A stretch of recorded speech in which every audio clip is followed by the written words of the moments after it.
Praise the lord, హల్లెలూయా. మరి ఈ సమయంలో మనము అన్య భాషలు గూర్చిన కొన్ని అపోహలు, అకృపారం యొక్క డెప్త్లో మరి వాక్యము మరి ఏ రీతిగా మనకి కొన్ని సత్యాలు తెలియజేస్తుంది. మనకు వాక్యమే ప్రామాణికం. ఎవరి అభిప్రాయాలు ఎన్నున్నా కానీ దేవుని వాక్యము అన్య భాషలను గూర్చి ఏ రీతిగా మరి మనకు సర్వసత్యాన్ని తెలియజేస్తుంది. పరిశుద్ధాత్మ దేవుడు ఏ రీతిగా మనల్ని సర్వసత్యంలోనికి నడిపిస్తున్నాడు అన్నమాట మనకు చాలా ప్రామాణికమైంది. సో యెషయా గ్రంథము 28వ అధ్యాయము 10వ వచనం నుండి నేను ఈ మాటలను నేను చదువుతున్నాను. ఆజ్ఞ వెంబడి ఆజ్ఞ, ఆజ్ఞ వెంబడి ఆజ్ఞ, సూత్రం వెంబడి సూత్రము, సూత్రము వెంబడి సూత్రము, కొంత ఇచ్చట కొంత అచ్చట అని చెప్పుచున్నాడని వారు అనుకుందరు. నిజమే, అలసిన వానికి నెమ్మది కలిగచేయుడి, ఇదే నెమ్మది, ఇదే విశ్రాంతి అని చెప్పినవాడు నత్తివారి పెదవుల చేతను అన్య భాషతోనూ ఈ జనులతో మాట్లాడుచున్నాడు. సో ఫస్ట్ ఈ కృపావరం యొక్క అపోహ మన హృదయం నుంచి తొలగించుకోవాల్సింది ఏంటి అని అంటే, అసలు ఈ అన్య భాష ద్వారా ఎవరు మాట్లాడుతున్నారు అది మనం గ్రహించాలి. సో ఈ మాట మనకు అర్థం కావాలి అని అంటే, పరిశుద్ధాత్మ దేవుడు ఇర్మియాకు ఎన్నో ప్రవచన వాక్యాలు అందించినప్పటికీ బారూకు తనకు లేఖకుడై ఉన్నాడు. అంటే దేవుని ప్రత్యక్షతలు ఇర్మియాకి ఆత్మానుసారంగా దొరికితే అక్షరానుసారంగా బారూకు వాటిని పుస్తకంలో రాసి లేఖకుడిగా ఉన్నాడనమాట. సో పరిశుద్ధాత్మ దేవుడు మనకిచ్చే వాక్శక్తికి ఒక విశ్వాసి లేఖకుడుగా ఉంటాడనమాట. సో విశ్వాసి తనంతట తాను ఏది ఉచ్చాటన చేయడు. సో మనకి ఈ మాట మరి పెంతెకోస్తు దినమందు ఆత్మ కుమ్మరింపబడిన వేళ చాలా చాలా చాలా స్పష్టంగా వాక్యము 2వ అధ్యాయము 4వ వచనంలో అపోస్తల కార్యంలో ఈ మాట ఉంటుంది. గమనించినట్లయితే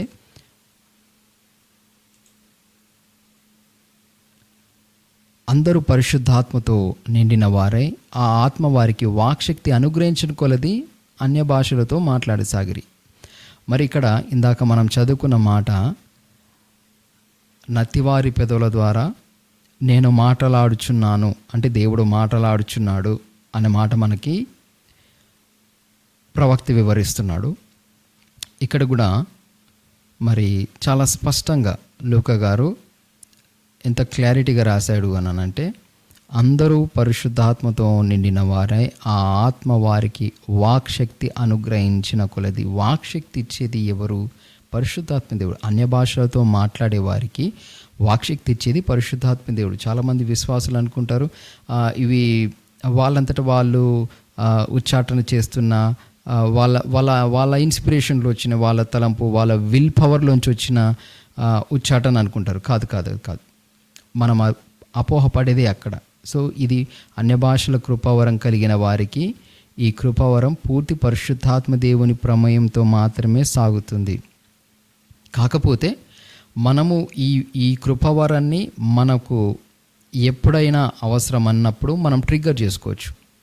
ఇప్పుడు స్వస్థత వరం ఉంది. స్వస్థత వరం ఉన్నది అని అంటే అది పని చేయాలంటే ఖచ్చితంగా అవతల వ్యక్తి రోగి అయి ఉండాలి. సో రోగి అయి ఉన్నప్పుడు దేవుని చిత్తంలో ఆ వ్యక్తి మీద చేతులుంచి ప్రార్థన చేసినప్పుడు ఆ వ్యక్తికి స్వస్థత కలుగుతుంది. సో రిసీవర్ కావాలి.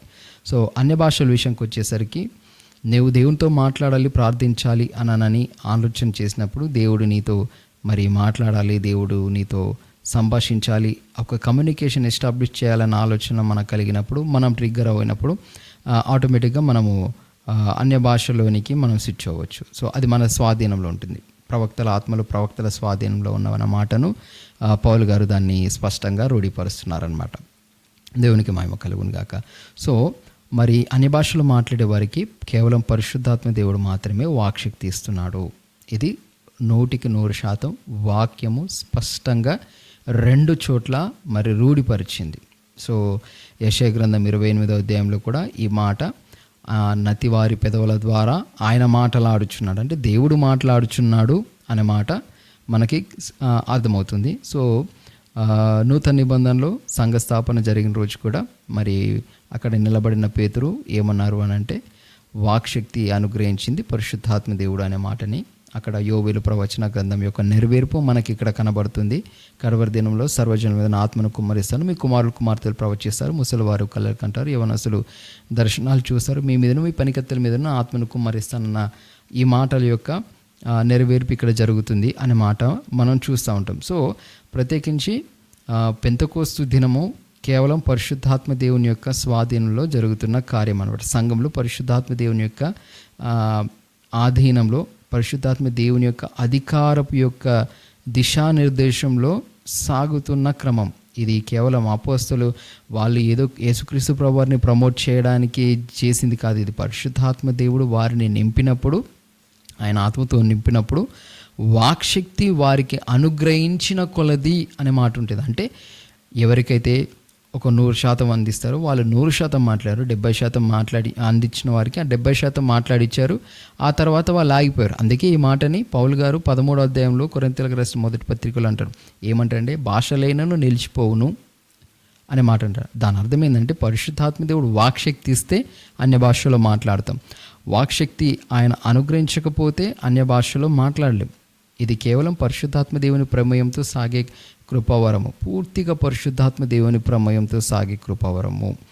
వాక్శక్తి పరిశుద్ధాత్మ దేవుడే ఇస్తాడు. నత్తివారి పెదవుల ద్వారాను అన్య భాషలో నేను మాట్లాడుతున్నాను దేవుని స్పష్టంగా సెలవిస్తున్నాడు. సో ఇక్కడ మనం గ్రహించాల్సింది ఏంటంటే, మరి ఈ కృపావరంలో చాలామంది క్రైస్తవులు ఎందుకు పొందుకోలేకపోతున్నారు? అది మొదటి ప్రశ్న. సో ఫస్ట్ డౌట్ ఏంటి? అసలు వాళ్ళ ప్రమేయంతో, వాళ్ళ విల్ పవర్తో మాట్లాడుతున్నారా? అసలు వాళ్ళంతటా వాళ్ళు స్వచిత్తంతో ఈ పదాలు అల్లిక చేస్తున్నారా?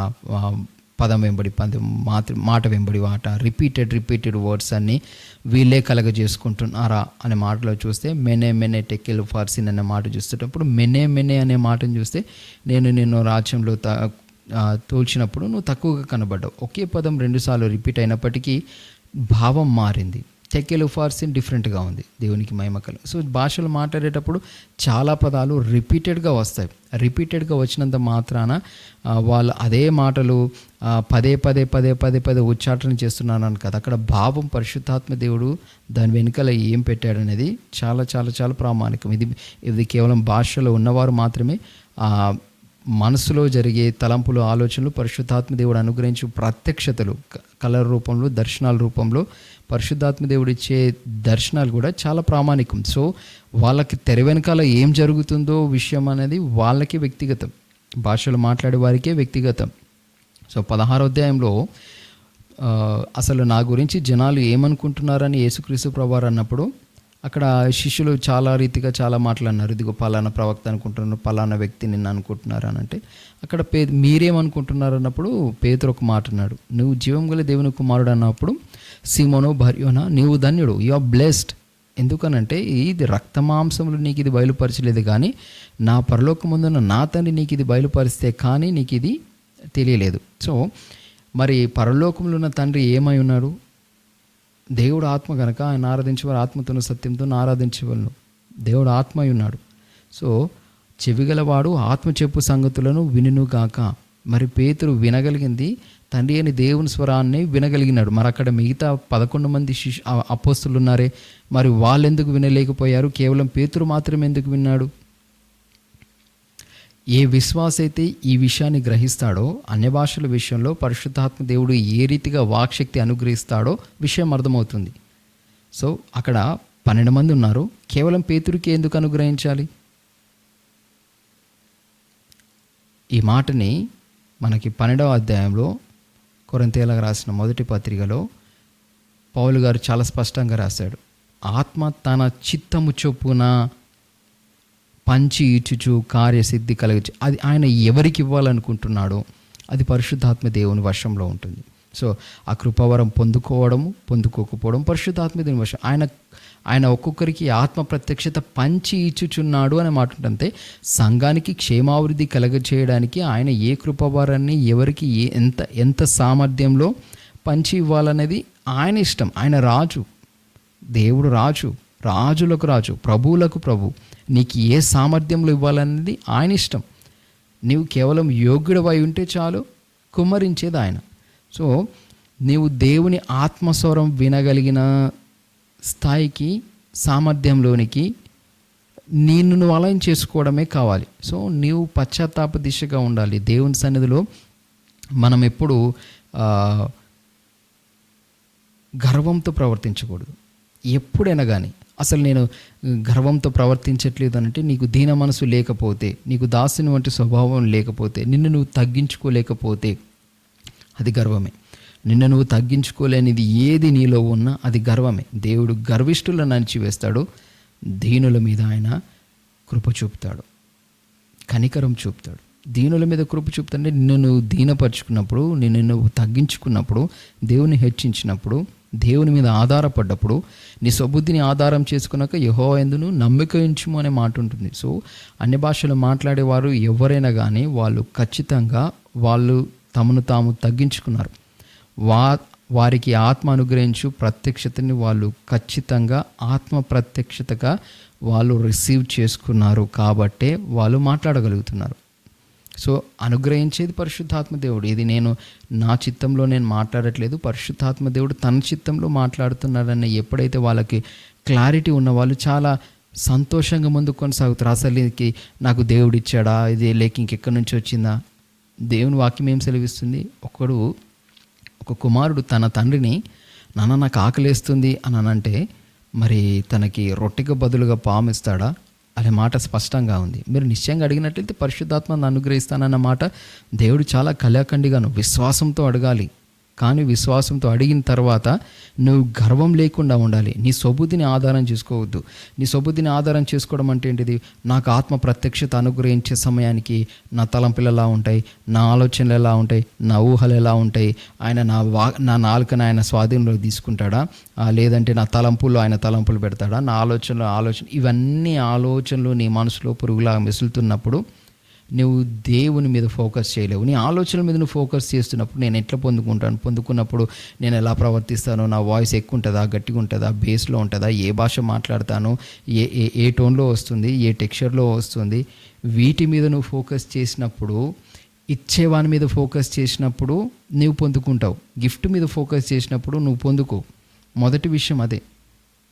నువ్వు ఇచ్చేవాని మీద ఫోకస్ చేయాలి. నువ్వు గిఫ్ట్ మీద ఫోకస్ చేసినావు అనుకో, నువ్వు ఏది పొందుకోలేవు, నిశ్చయంగా పొందుకోలేవు, ఖచ్చితంగా పొందుకోలేవు.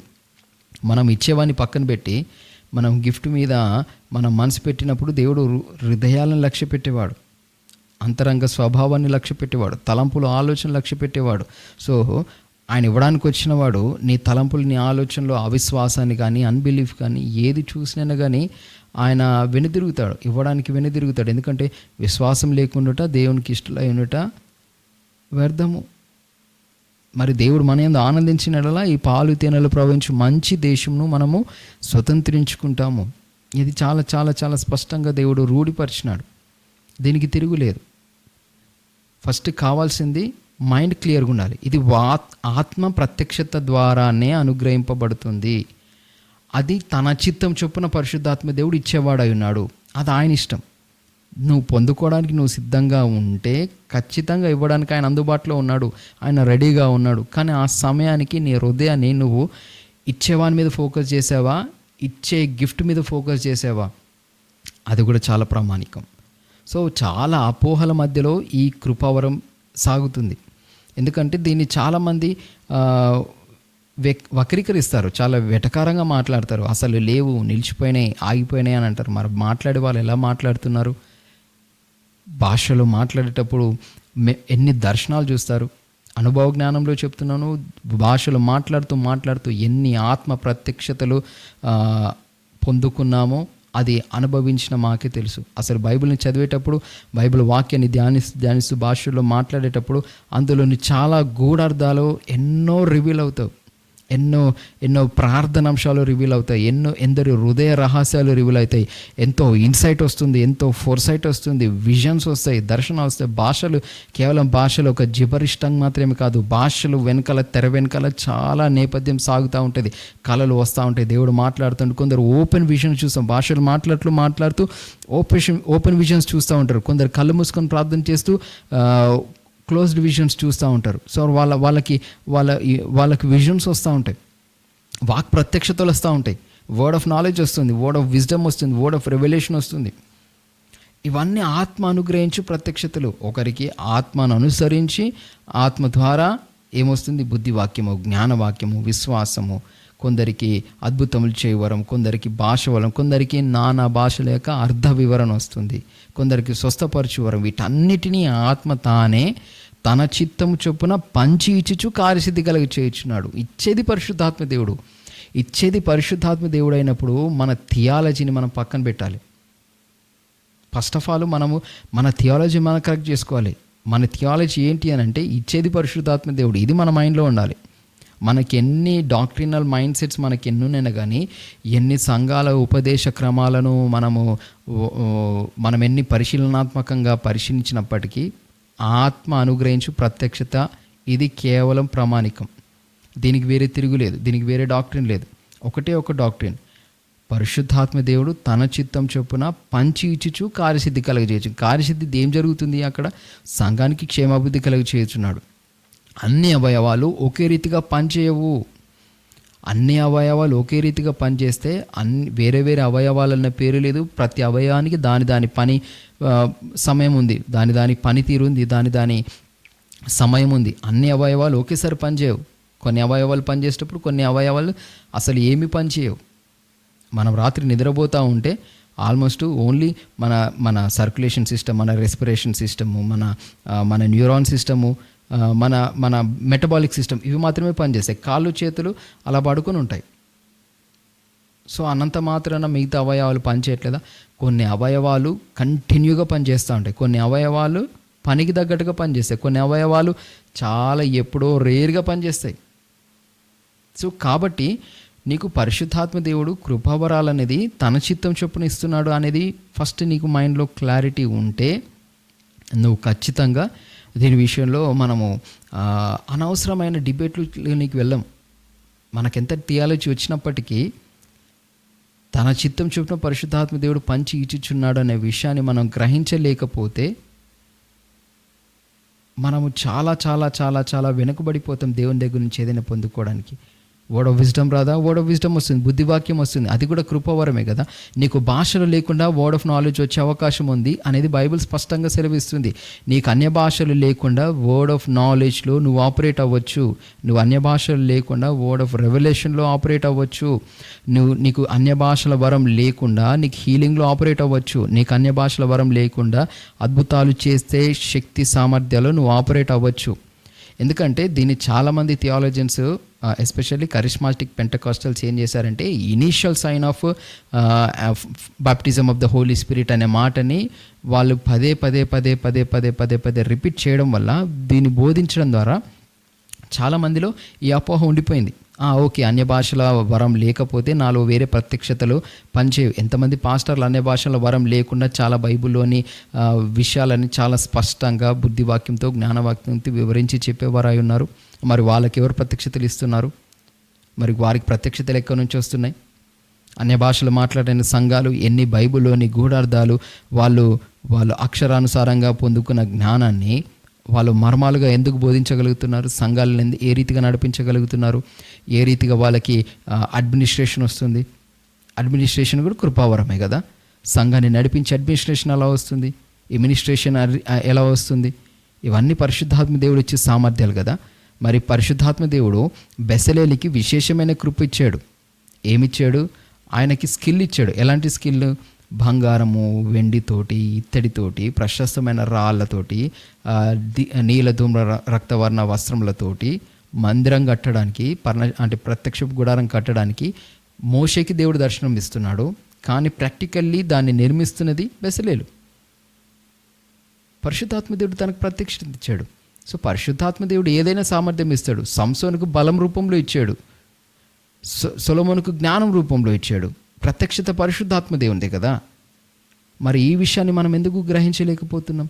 ఎప్పుడైతే మనలో ఈ అపోహ పటాపంచలవుతుందో దేవుని దగ్గర నుంచి పొందుకోవడానికి ఏదైనా దేవుని దగ్గర నుంచి మనకు కృప దొరుకుతుంది. హల్లెలూయా. దేవుని నామానికి మహిమ కలుగును గాక. కాబట్టి భాషల గురించి మనకున్న అపోహలన్నీ మనము నివృత్తి చేసుకుందాం.